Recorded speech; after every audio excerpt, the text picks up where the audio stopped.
So here's what you guys don't know. This is our second attempt. James and I tried to do this first time, and we had this beautiful conversation. We talked about a lot of social and political issues. We've pretty much figured out religion. All of that's done. Now we can get onto the important stuff for this second thing. James Rollins, New York Times bestselling author, and one of my favorite authors. It's the reason I reached out to him because I'm just such a stupid fan. How are you, Jim? I'm doing great. We're acting like this is brand new. I know you exactly. You know, here's the thing. I'm in San Jose, otherwise known as Silicon Valley. And the big secret about Silicon Valley is we have really horrible internet because so many people are on it. Well, not a problem up here in Tahoe. Well, see, again, Tahoe's our backyard.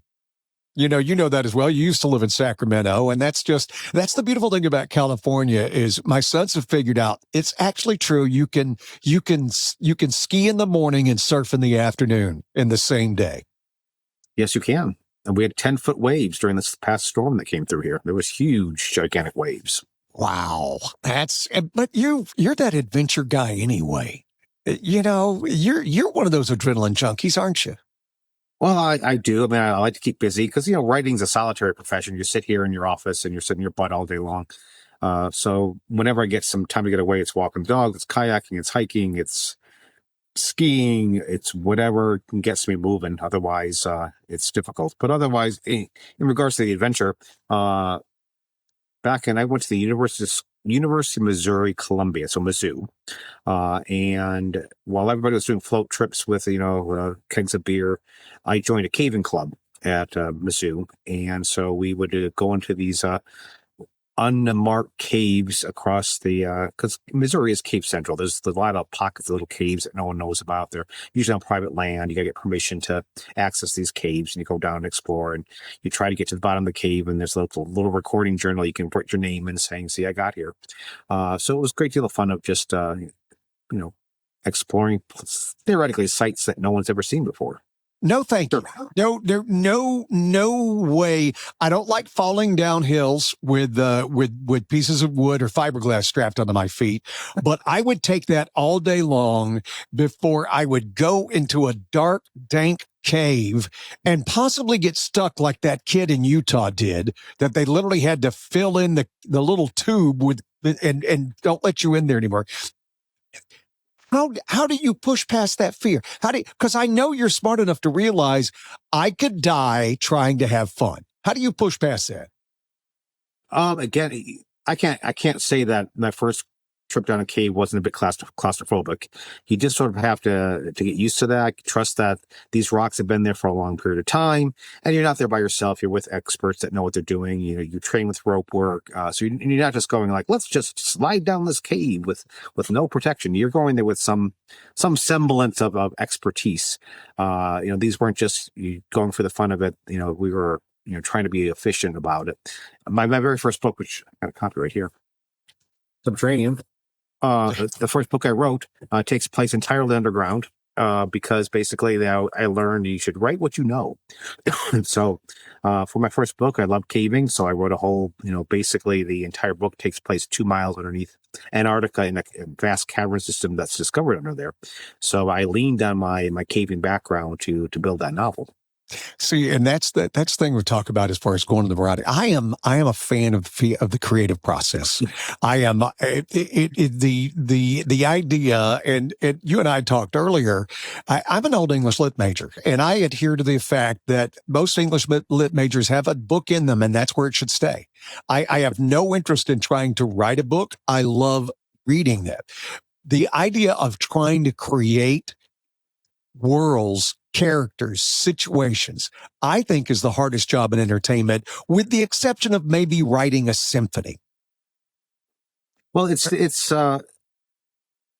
I've done writers retreats where I've taught young writers, the tools of the craft. I always tell them, I can teach you some fundamentals. I can teach you the workshop tools that I use to construct a story. But what I can't teach you is to be a storyteller. I think there's something innate about wanting to, build these fantastic landscapes and to share them with the world. If your mind's not wired that way, all the tools I give you aren't going to help you unless you're fundamentally love storytelling. You love spinning wild tales. Then I can teach you to make your prose stronger and better. But you're right. It's to be a storyteller. I think almost a talent that you have to have. Well, and the ability to convey so many different emotions. I was sitting there, I listen to audiobooks when I run, right? Yep. So I'm a runner. And that's what I do. That's where I found you. Somebody had mentioned, or somebody had recommended one of the Audible things and said, because you've listened to this, you'd like James Rollins. I'm like, okay. And so I think it was one of the earlier Sigma series, Sigma 4 series. And I just got fascinated. And I'll listen to this tale, but at the same time I'm going, how in the world do you keep this in front of you while you're trying to write it? How do you?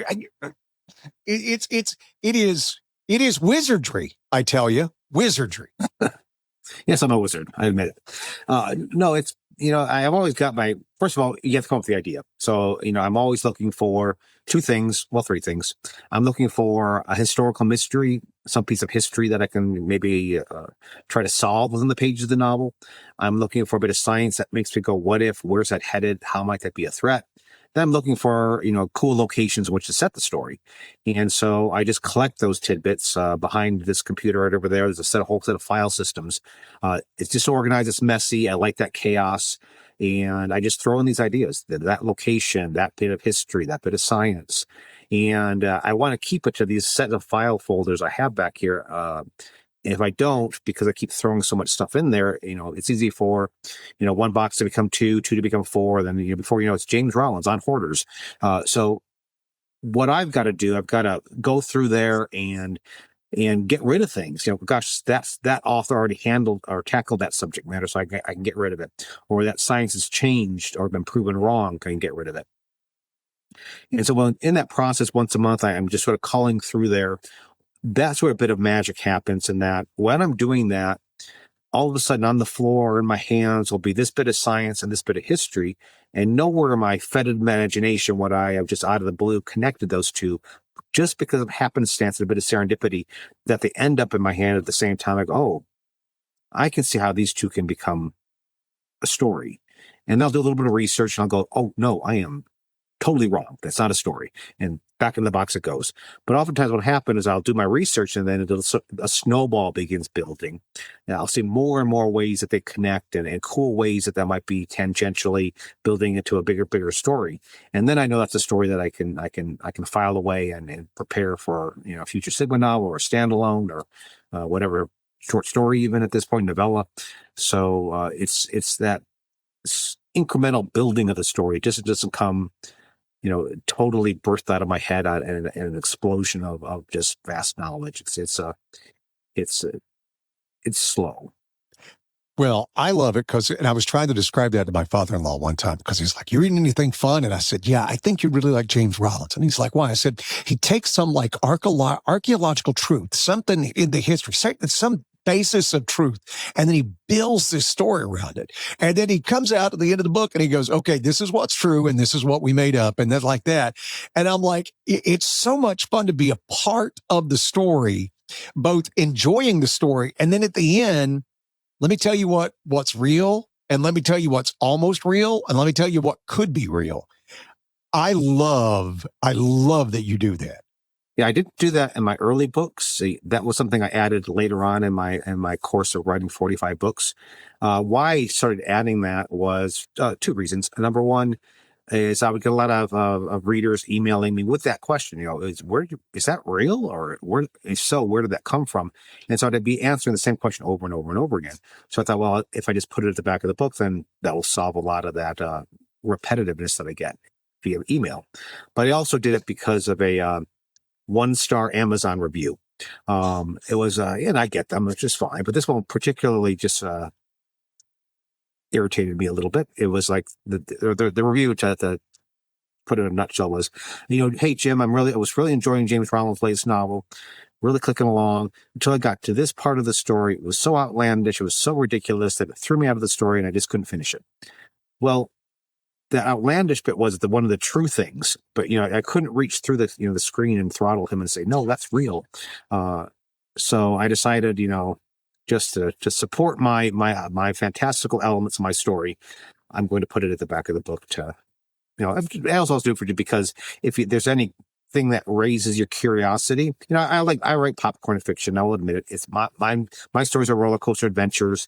I want them to basically reading the book late at night, and but I hope that when they close that cover, that I left them with a little bit of something to think about. And that's one of the reasons I also do the what's true, what's not. It's leave breadcrumbs. So if there's any history that raises some curiosity in your mind, or any of the science, then I'm going to leave you some breadcrumbs to follow if you want to pick up and continue on that journey by yourself. I love the popcorn novels. I'll give you my ultimate compliment. I told you I buy them for audiobooks when I run, but if I'm traveling, I will literally go buy a hard copy of one of your books, because I get tired of wearing the AirPods in my ear. And there's something about flying that is so conducive to reading, holding a book and reading. And then when I get on vacation, I have the book. So whenever I have a few extra minutes, I can sit down and read the book, whether I'm by the pool or whatever. And there's something about that tangential, that tactile thing about having it, both ways, that I can have it in here in this way and then the books. And it's the ultimate thing. It's that stuff that it frees your brain up. Yeah, I mean, I like to listen to audio too mostly when I'm driving, because obviously I can't read when I'm driving because that would not be good. So I do listen to a lot of audio when I'm driving, but I still, maybe I'm just old school. I still like to physically have the book in my hand when I'm reading. I think there's something just the physicality of having that book. You sort of know where you're at in the story because you can see how many pages are left. You can scan how many pages are left in this chapter. Can I finish it before? Well, on audio, you don't really know where you're at. You're sort of floating in the story a little bit. So I still prefer the physical book myself. That's what I like about the audiobook, is that I don't know where it's at. I used to listen to, like everybody, I'd listen to music, and it would become a measurement of time. You'd start going, I need to run 8 more songs. 12 more songs. When I found that I was listening to audiobooks, you get me in a good Sigma Force novel, and I got to find out what Monk's doing. I gotta see where Painter's gonna, how they're gonna finish all this stuff. And so it actually led to increasing my miles, simply because I didn't know where I was in the book. That's interesting. It was fun to me, and it's still fun. And I so enjoy it. And the fact that you have 5 series, that you have 5 different ones, and I try to catch up with them because I'm like you. I love reading. I love it. I read a lot for my work. I'm constantly reading book, and that's a different thing when it's a work-related read.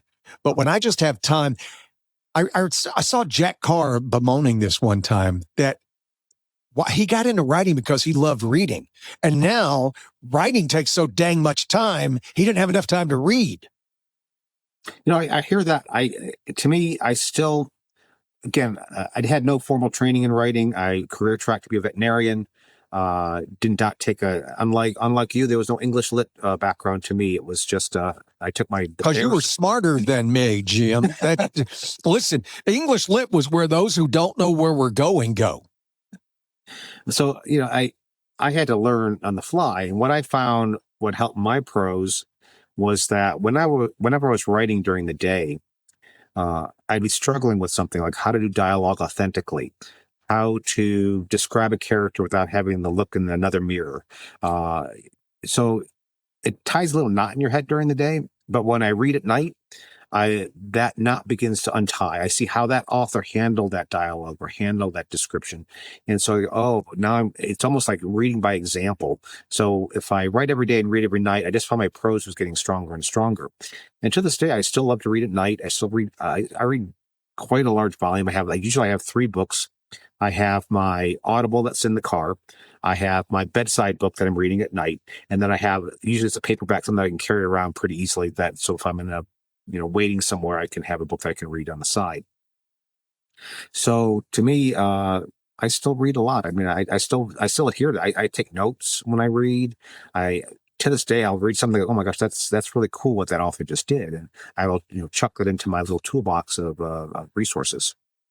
You know what I love, and I found this out from you when you told me when I asked you to be on my podcast, and I'm like, trying to sell you, I'm pitching you, and I'm like, I've had authors on before. I've had Greg Hurwitz, I've had Jonathan Mayberry, and you wrote back and said, those guys are friends of mine. Yep. It made my heart sail. I can't tell you how much I love knowing that 3 of my favorite authors know each other. Yeah, Jonathan Mayberry and I always joke because my sister is a huge Jonathan Mayberry fan, more so than my books. She doesn't care if the latest James Rollins book's coming out. She says, well, have you heard from Jonathan? He's got another book coming out. I need another one. So, and then Greg Hurwitz, we started the business together. He was actually with my publishing house when I started too. So we shared the same publishing house. So we sort of grew up in the ranks together. Well, and it's kind of funny, the things that, the way I just imagined he would want to know what you thought of the latest Joe Ledger. And he also does the Pine Deep novels and all that stuff. But I can see, do you ever sit back and go, oh, you stole that damn idea before I got to it? Oh, that happens all the time. Again, I use this one example. Steve Berry's also a good friend of mine, and he writes historical thrillers. Cotton Malone. Exactly. Luckily, Steve may be the president of Poland in a book to apologize, so that's okay. And he wrote his most current book to plug Steve, which I should not do, is the Devil's Bible. It's a huge Bible that's in Norway that you can see. It's like 3 foot by 2 foot, gigantic book, but it has this weird drawing of the devil in it. And I had that in my historical mystery file, and just could not figure out a story that would go with it. And then, oh dang it, Steve found that angle, so and he wrote that book. So he warned me well in advance. By the way, John, write this book. Crap. Well, Jonathan in his latest book used the Voynich manuscript. Yep. And came up with this whole fantastical thing that would explain Mr. Church and everything else. When I read that, when I heard him talk about that, my first thought, because I've been doing research on you too, my first thought was, oh, that's going to piss off Jim Rollins.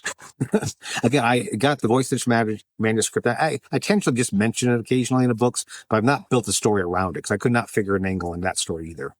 Well, and the Devils, because I actually have known the history of that thing. It was supposedly written by this guy facing a death sentence in one night.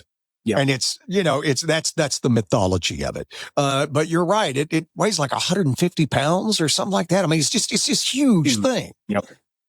Well, it's just crazy. And I think because I've listened to one of Greg Hurwitz's books, that's who recommended. If you liked Orphan X, you'll like James Rollins. Yeah, Orphan X is a great series.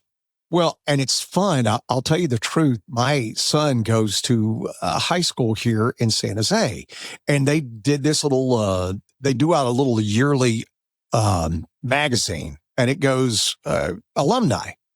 And I'm looking at this alumni, and it goes, oh, Greg Hurwitz's latest book's out. And I'm like, I had no idea he was from this area. Oh, I didn't know that either. He didn't either. And I looked at it, and I'm like, always from L.A. No, he went to school at Bellarmine, go Bells. And so one of the guys I know who works the school, I'm like, I had no idea that Greg Hurwitz was an alumni. And he goes, you want his address? His email address? You want to reach out to him?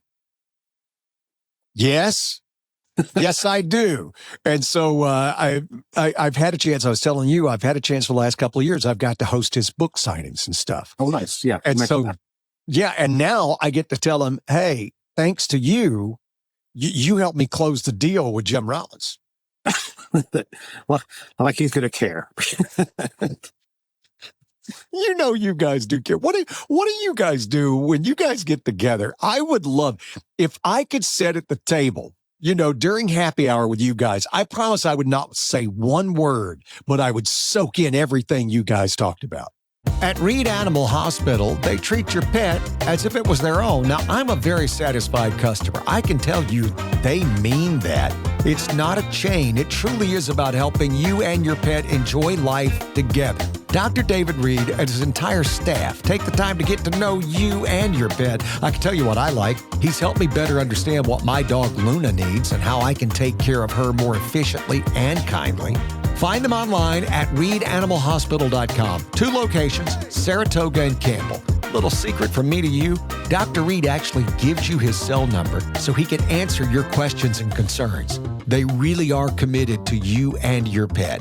reedanimalhospital.com. Sterling Oak Cabinetry has one goal: to build the cabinets of your dreams. They literally specialize in custom cabinetry. No cookie cutter, everything looks the same stuff that you find at the big box stores. Your kitchen is the centerpiece of your home, and your home is your biggest investment. They can work with you or your designer to build just what you want with the materials and finish that you want. And because they're a brand new company, they'll be getting busier and busier. But if you order right now, they'll get your order to you in 6 to 8 weeks. In the world of cabinetry, that's blindingly fast. Contact Rob Scovman at RSKOVMAND at yahoo.com or go to sterlingoakcabinetry.com and get your dreams made reality tomorrow. It's just a lot of bitching. So that's all it is. No, we like to talk shop and, we compare notes. So it's networking even for us. I mean, it's and I like the writing community is that, there's not a lot of, in certain industries, I'm sure there's a lot of competition. You're very jealous that this author did, or that musician, hit number 1 on Billboard. But, for us, whether you read Steve or you read Greg or you read Jonathan, doesn't mean you're not going to read me. So if anything, there's a lot of cross-pollination. Steve and I have done book signing talks together. For a while, people thought that Steve and I were the same person because we handle similar topics. So we did a book signing tour just to prove that we're 2 different people. And but it's nice to have that cross-pollination of just turning your readership onto another author, and hopefully that author's readership discovers you. Absolutely it will, because that's the bad thing. Once you get done with a book, you want a new book. Right. We're only producing a book or 2 a year, so you're going to have to wait a while. So hopefully you're going to find something else to read in the interim. Exactly right. And I mean, I have, I'm envious of the way your library looks. And I've seen you talk to people who have these massive libraries behind them. My wife won't play that game. She's like, no, you're not. So I have a little thing of where I keep like right now I was telling my youngest son, I was telling him about I was going to be talking to you. And he goes, it's really cool. He goes, do you have to read the series in order? I'm like, no. I said, no. Now it links like they do. If you read it in order, it's really cool, but you don't. And I said, I have a book. Don't tell your mother that I've got it up at the little book stand. And so I'm going to go grab it for you. And it's called Kingdom of Bones. And I said, you need to read this. Tell me what you think. And I promise you, as you and I sit here and talk right now, he's on the couch reading Kingdom of Bones. That's a good book. I like Tucker and Kane rather, and his dog that are in that book. Do you know, because my background's in country music. I talk to a lot of songwriters and all kind of music. Sure. And I love asking songwriters, do you know when you're writing something good? And 98% of the time, they have no idea. They told me before, I've had a couple of them tell me, yeah, right in the middle of it, you go, wow, we're doing something. I don't know how much you know about country music, but there's a very iconic song called Live Like You Are Dying. And I said, did you know you were writing this song? And both the songwriters were like, It was the only time in our entire career where we knew we were on it. We were right on it. We were there. What's it like, especially when you've got as many books? I mean, you got 5 series, you got 18 Sigma novels, not even counting the half, what do you call the novellas that are like what considered half books. Yep. Do you know when you're in the middle of something? I don't know if the entirety of the book goes, this is the best thing I've ever written. Whenever I teach writing, I always tell people you should be writing from a position of passion. Readers have got a good nose on them. If they can almost sense when an author is sort of bored or going through the motions. And I hate to think that everybody would ever think that with my novels. So I always try to be excited about my novel. So everything is exciting when I'm working on a novel. That one I just wrote that day is going to vanish into the ether. And I'm going to lose it. So I will back it up 5 ways to Sunday to make sure that stays preserved.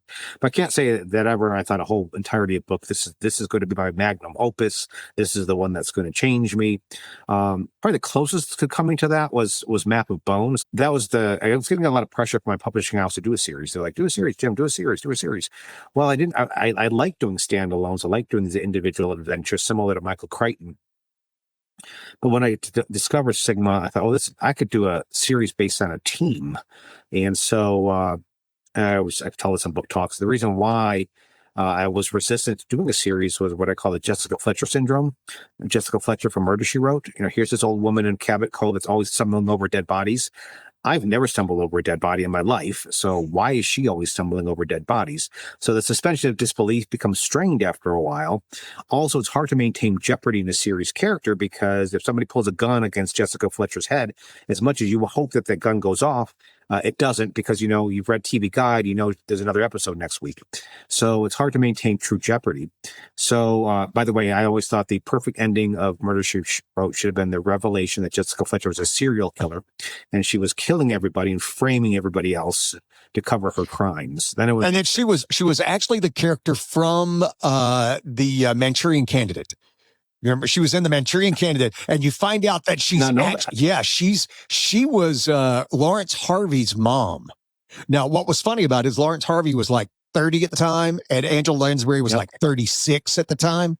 But she was the one who was in control. She was an evil character, controlling everybody. And I always thought, okay, and then you found out that she was the Manchurian Candidate, and she was in Cabot Cove killing everyone.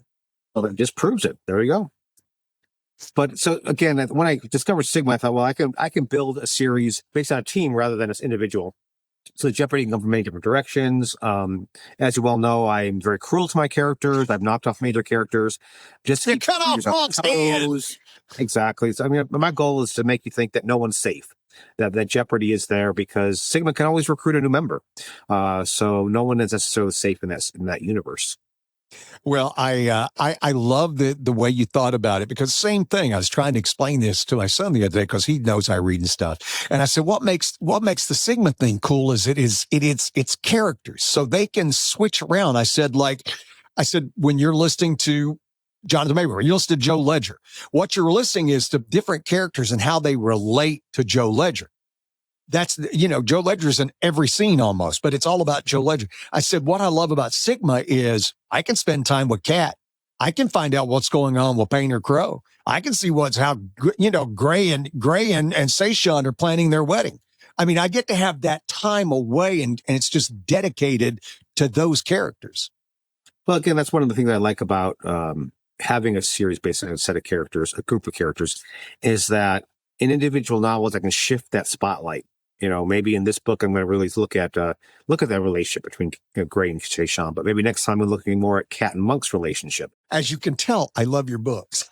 I mean, very clearly, I am a fan, and I'm a fan of the way you write them, and I just find them so. Listen, I love popcorn. That's the only reason I go to the movies.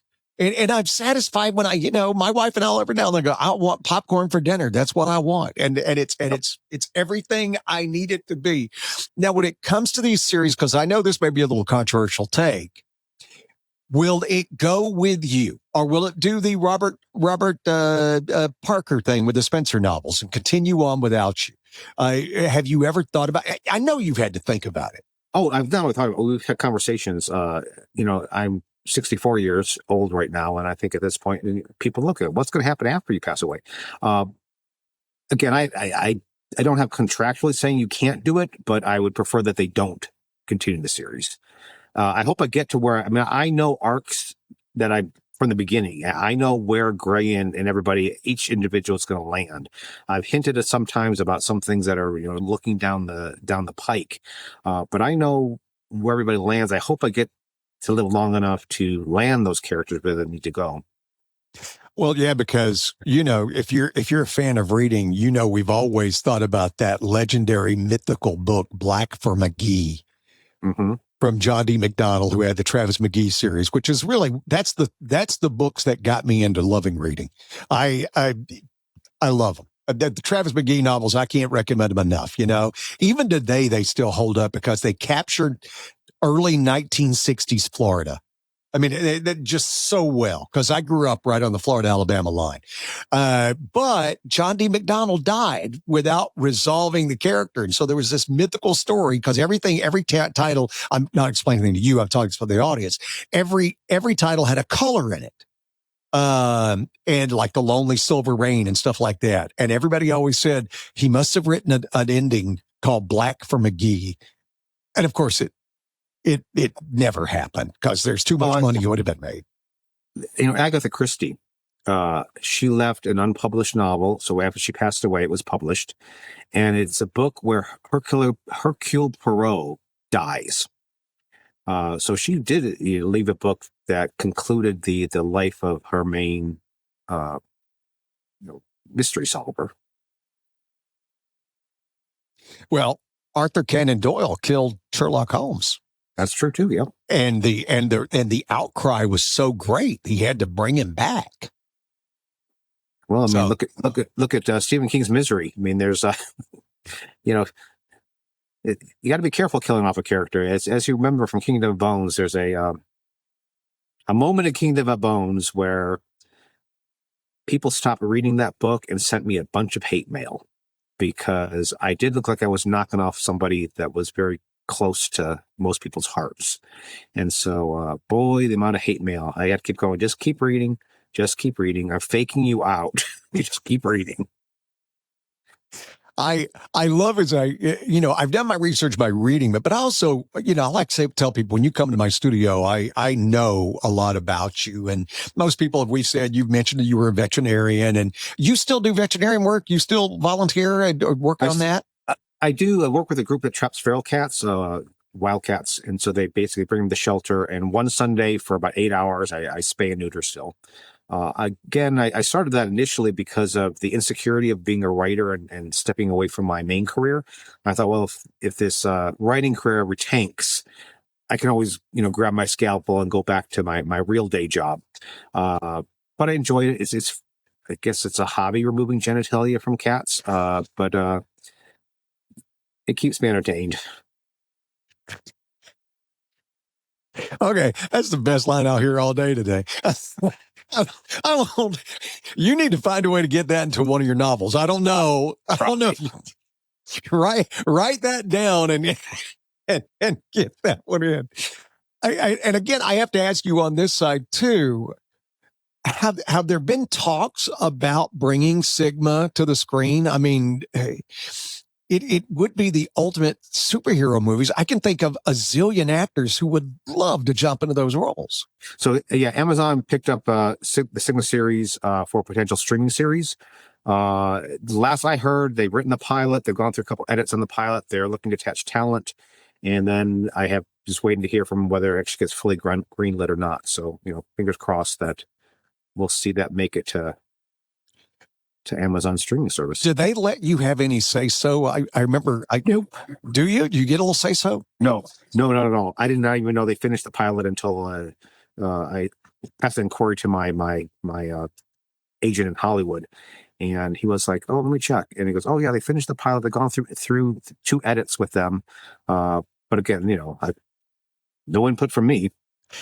I've had Kathy Reichs on before, right? And she said the same thing. She goes, they don't, she goes, I had to apply to write an episode of the TV series, right? I had to apply and audition for it. And I'm like, Okay, is that as crazy sounding to you as it is to me?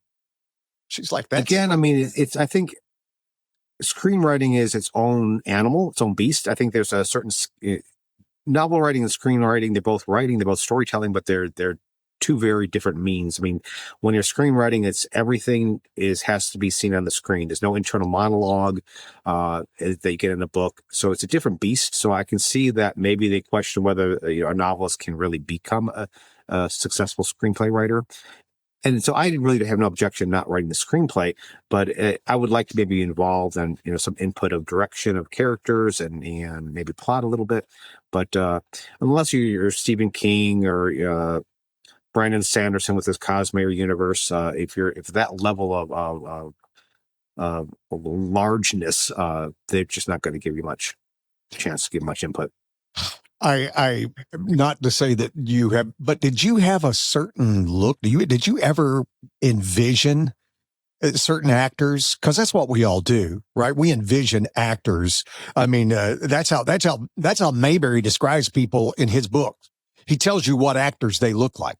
I mean, it's like the whole thing with Rudy Sanchez. He looks like Gomez. He looks like Raul Julia, and Yep. sounds like it. Do you do that thing too? I try not to, and people ask me oftentimes at book signings, who do you think should play, Painter Crow or Gray or Cat or Monk, and I try not to play that game. And I'll tell you why. Is that when I read Harry Potter, I knew what Harry Potter looked in my head, but when I watched the movies, now that's all I can think of is I can't think of the actor who played Harry Potter. Daniel Radcliffe. Thank you. That's all I can picture now is Harry Potter as Daniel Radcliffe. And I'm afraid and I know what Gray looks like in my head. I know what Monk looks like in my head. I'm afraid if I start thinking that actor is that character, that's who I'm going to start thinking when I'm writing. I'm going to start thinking that actor is that character. And so I try to keep that line pretty firmly divided. Wasn't that one of the most amazing journeys to read the first Harry Potter novel and then watch J.K. Rowling just get better and better exponentially? And longer. His books got a lot longer each time. But no, it was a fun journey. I mean, I liked the fact that all these kids were excited about reading.